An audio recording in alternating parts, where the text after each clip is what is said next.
sampaikan, nahnu naqussu 'alaika naba'ahum bil haqq. Kata Allah, dengan segala keagunganku. Ingat, nahnu itu akar dari kata inna. Ya, na-nya asal dari nahnu. Ta'zimun nafsi, ta'zimus sya'ni. Masih ingat pelajaran kita di Aku Suka saat Ramadan? Ta'zimun nafsi menunjukkan keagungan Allah, ta'zimus sya'ni menunjukkan kehebatan, keagungan, kebesaran informasi yang akan disampaikan.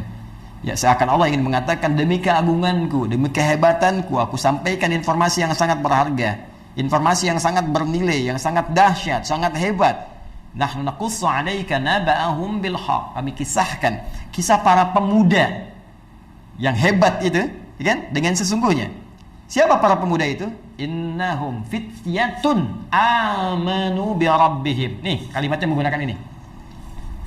Ya, innahum fityatun, sungguh mereka itu fityatun, anak-anak muda, teman-teman milenial. Ya, ada ayat milenial dalam Al-Quran yang menunjuk para pemuda. Ingat, ini kita ini, ya, generasi yang akan menggantikan orang-orang di masa kini, di masa depannya.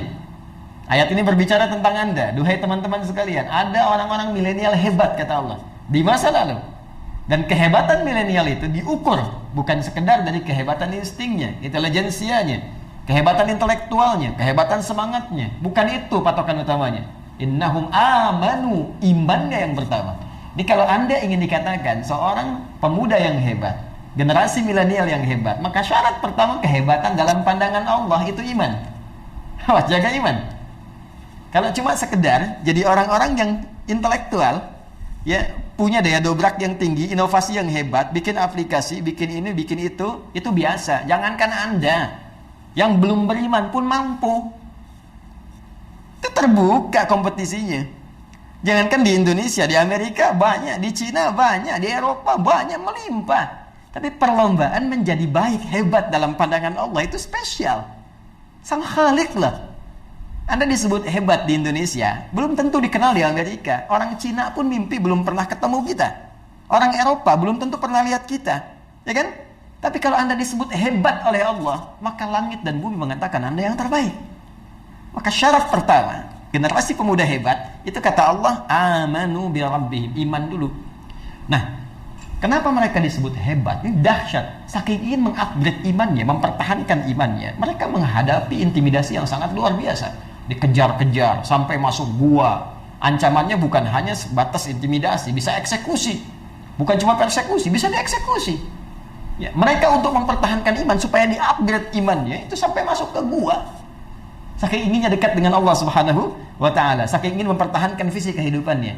Maka Allah katakan innahum, pakai inna, ya, harfu nasbin wa taukidin, tansibul isma wa tarfa'ul khabar, mabniun 'alal fathi la mahalla lahu minal i'rab.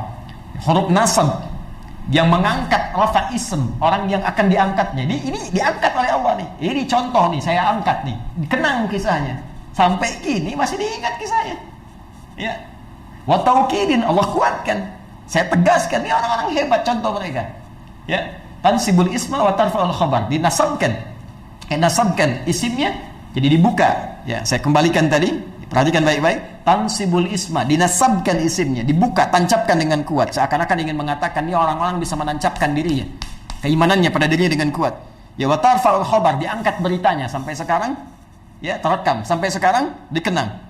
Ya, mabniun 'alal fathi, mabni ditetapkan, fathah dibuka untuk kita. Ini kalau ngaji bahasa dengan dalam, ya. Kalau ngaji cuma standar di nahwu, sharaf mungkin nggak sampai ke situ. Tapi kalau kita bawa ke ilmu bahasa, itu kita dapatkan, itu banyak makna. Banyak makna, harakat itu ada maknanya. Mabniun 'alal fathi, dibuka. Jadi contoh buat kita, la mahalla lahu minal i'rab. Tidak ada tempat untuk mengalami perubahan, enggak goyah dia. I'rab itu kan berubah, enggak goyah. Ini luar biasa. Nah, yang menarik apa? Belum selesai ayatnya. Wazidnahum huda. Ketika mereka mampu mengupdate imannya, mau naik ke level yang ini sehingga merasakan kenikmatan iman, apa yang terjadi? Kami tambahkan hudan. Tuh. Jadi syarat pertama untuk menjadi orang takwa itu beriman, upgrade iman kita, maka hudan akan turun. Hudan lil muttaqin. Ketika para pemuda tadi bisa mengangkat upgrade imannya, maka hudan turun. Apa yang terjadi ketika hudan turun? Nikmat kan? Ya, suratal ladzina an'amta alaihim, kembali ke An-Nisa 69, ulaika ma'al ladzina an'amallahu alaihim, maka dapat nikmat dari Allah. Apa nikmatnya? Allahu Akbar, tinggal tidur 309 tahun. Ya, di gua lagi. Ya, Anda tinggal di tempat sempit, ngontrak masih mengeluh. Sederhana, mereka di gua, kasur nggak ada, tempatnya keras, sinar terbatas. Tapi kalau sudah mendapatkan hudan, ya nikmat saja. Ya, matahari putar kanan, putar kiri, cahaya dicukup, nikmat. Bayangkan 309 tahun tidur enak banget. Begitu bangun kayaknya baru kemarin tidur. Coba lihat. Ya, Masya Allah. Ada orang tinggal rumah mewah, tempat tidurnya luar biasa. Setiap 9 menit bangun. Apa kenikmatannya? Huh? Anda boleh kaya, tapi belum tentu bahagia. Ya. Anda boleh hebat. Ya, tapi belum tentu mendapatkan nilai-nilai kemuliaan seperti yang digariskan ini. Jadi ini syahidnya, ini contohnya. Nanti kalau sudah ini datang, upgrade dari amanuna yu'minun, muncullah halawatul iman. Maka kalau sudah begini, sudah ya, passion apapun nikmat saja. Apapun tinggal pilih.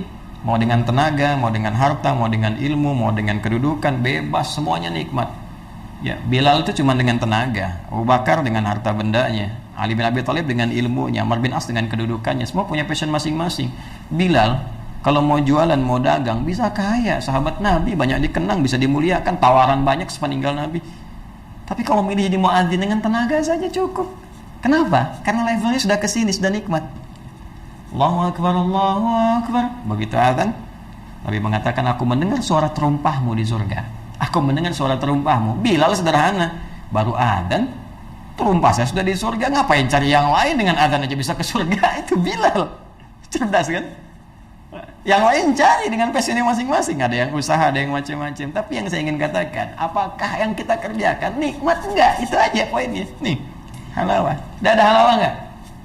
Ya? Sudah halawah enggak? Sudah nikmat belum? Pekerjaan kita nikmat enggak sekarang? Hah? Kalau lebih dahsyat lagi, enggak ada beda.